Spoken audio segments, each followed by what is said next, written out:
Hello guys, welcome to another video. Today we work on the topic 2.1, motion. We will work in a couple of multiple choices. So let's jump straight to it and see the solutions. So the first question here, it says that we have a stone that is thrown downwards from the edge of a cliff with a speed of 5 meters per second.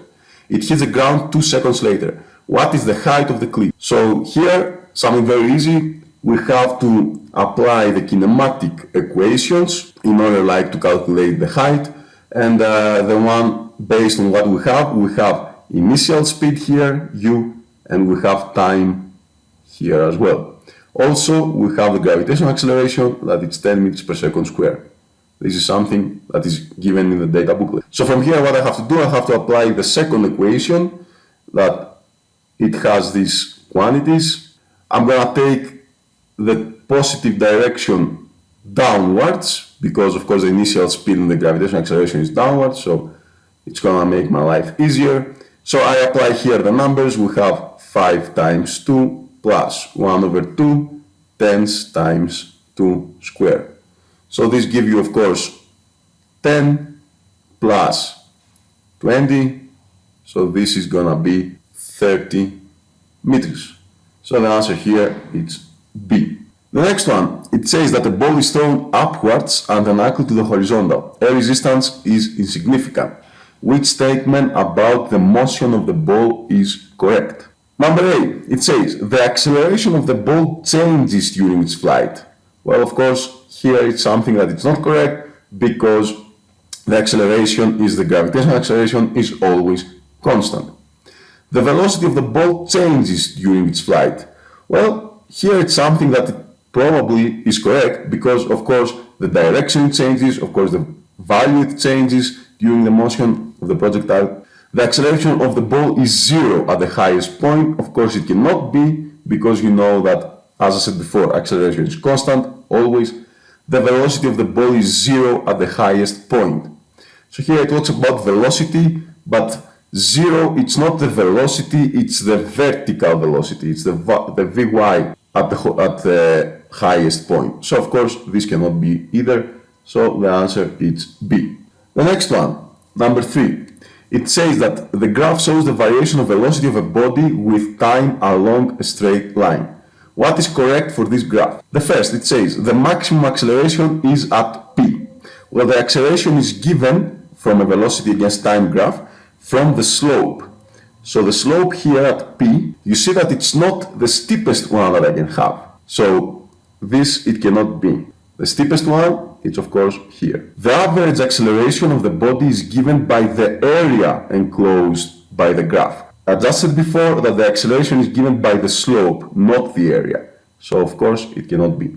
The maximum displacement is at Q. Here we talk about displacement. So here is the end of the motion. But displacement, you see that we have a change in direction. So we have at some point positive velocities and then we have also negative velocity. So the maximum displacement, it cannot be here. And the last one, it says the total displacement of the body is given by the area enclosed by the graph.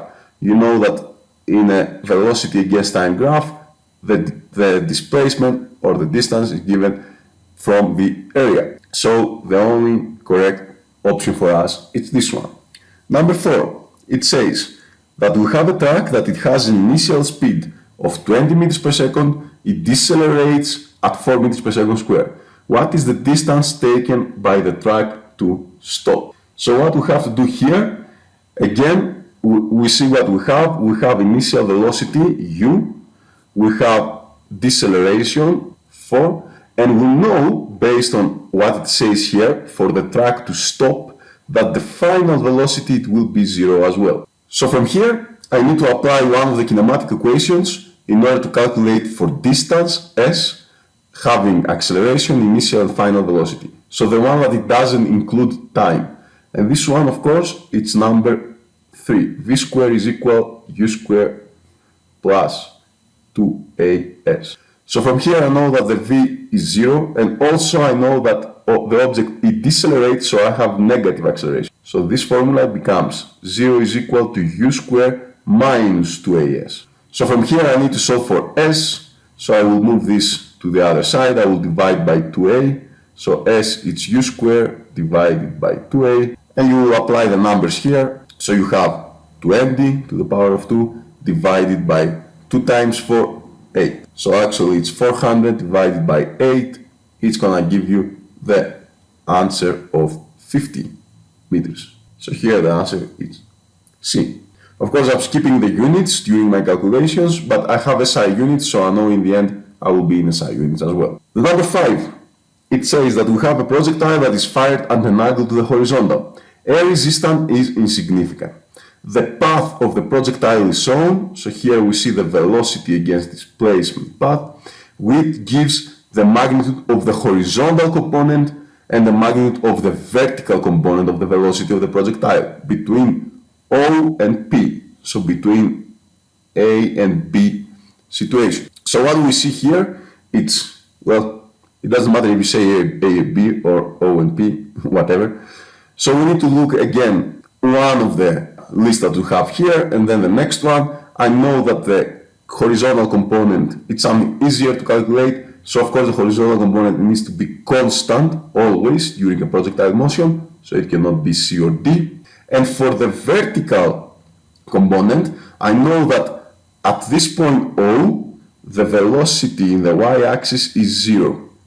And then on the way down, it starts to increase. So of course, cannot be constant. The only correct answer, it is A. Number 6. It says that we have a runner that starts from rest and accelerates at a constant rate throughout the race. Accelerates with a constant rate, so this is important. Which graph shows the variation of speed v of the runner with a distance traveled s. So be careful here. Here we don't see the usual v against t graph, so speed against time. We see speed against distance. Now when we have acceleration with constant rate, it means that the velocity needs to increase as well as the speed needs to increase. But the speed and the velocity, they will not increase at the same way. So they will increase in different ways. So first of all, you can see here that of course it cannot be d, velocity is not constant. Also it cannot be b because the velocity is increasing with exact same way as the distance. So this is not our case. So we are here between the choice A and C. When it accelerates, it means that the distance, it needs to become always bigger and bigger and bigger. So what I'm going to do here, I'm going to separate the velocity in the same intervals. I will take like small intervals and I will see based on these intervals what happens to the distance. So as you can see from the first graph that the distance is increasing for every interval between the velocity. If you do the same here for the same intervals of velocity, let's say, it's a little bit difficult to see it here in paper, but with a little bit of imagination. So here you see that the distance is decreasing as the velocity is increasing. So definitely C cannot be the answer. The only correct answer here is A. Number 7. We have an object is projected vertically upwards at time t equals 0. Air resistance is negligible. The object passes the same point above its starting position at times 2 seconds at 8 seconds.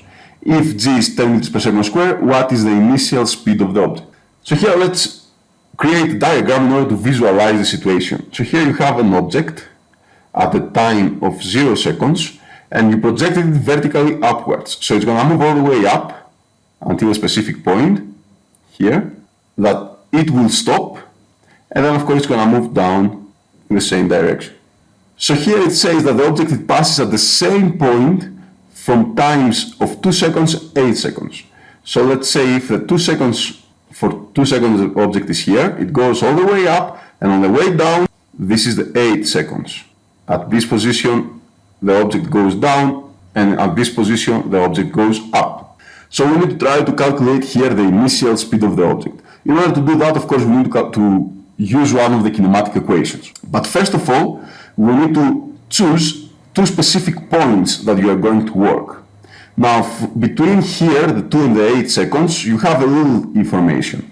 Let's take the point A, position A, and position B. Now, at position B, at the highest point, you know that the final velocity is 0. At position A, the initial velocity is the one you're looking for. Now what we need to do, we need to recognize how much time is between A and B. And in order to do that, we have to remember that projectile motion is symmetrical.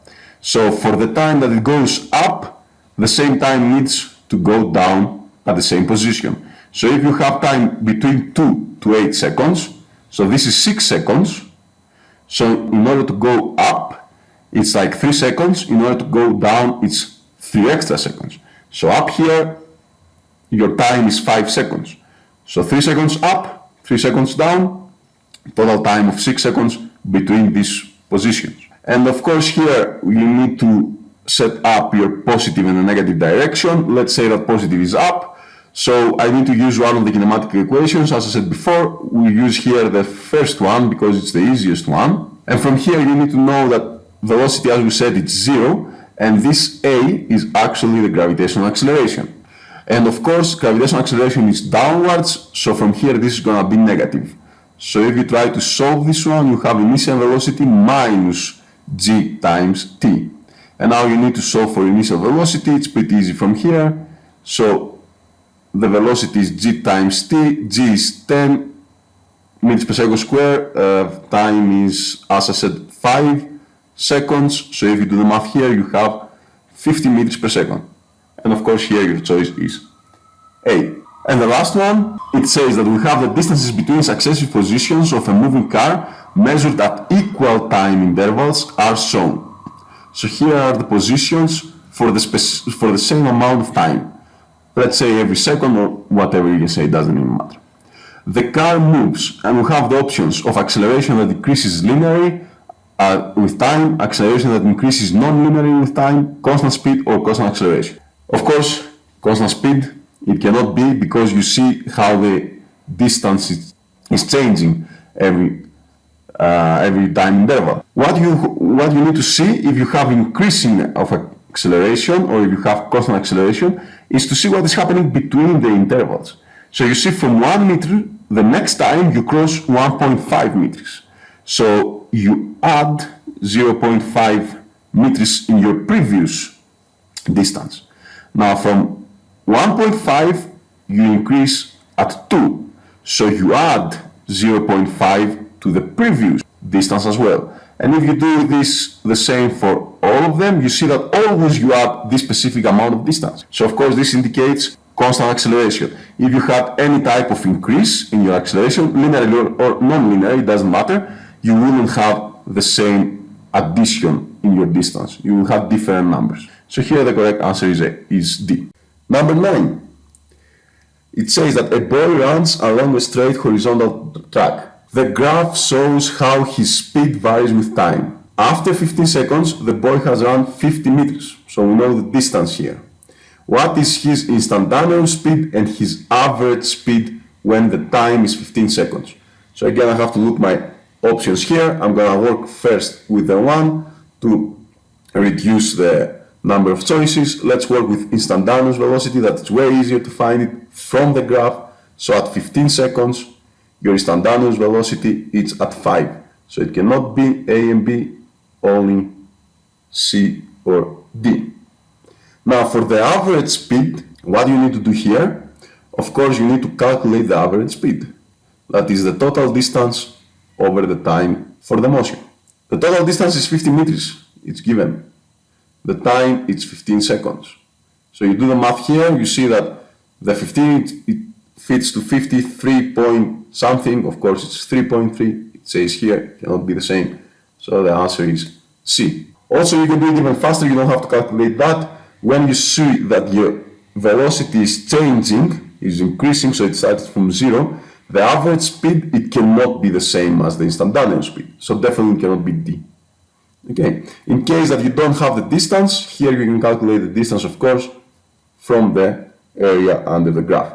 And number 10. An object is thrown upwards, the graph shows the variation with time t of the velocity v of the object. So here you see the graph. What is the total displacement at 1.5 seconds?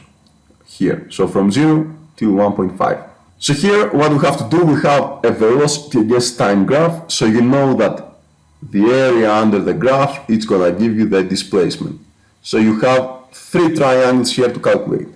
But instead of calculating for all of those, you see that this one, the first triangle with the second triangle, they will cancel out because they have the same area, but they are in the opposite direction, so it will give you 0. So you have to calculate only the one triangle, so the area of the triangle is given by the base times the height divided by 2. From here, your base is from 1 to 1.5, so it's 0.5. Your height is 5, you divide by 2. If you do the math here, of course you have 2.5 divided by 2, and this is going to be 1.25 meters. Of course, the correct answer is B. Okay, that's it for today, guys. Study hard and good luck.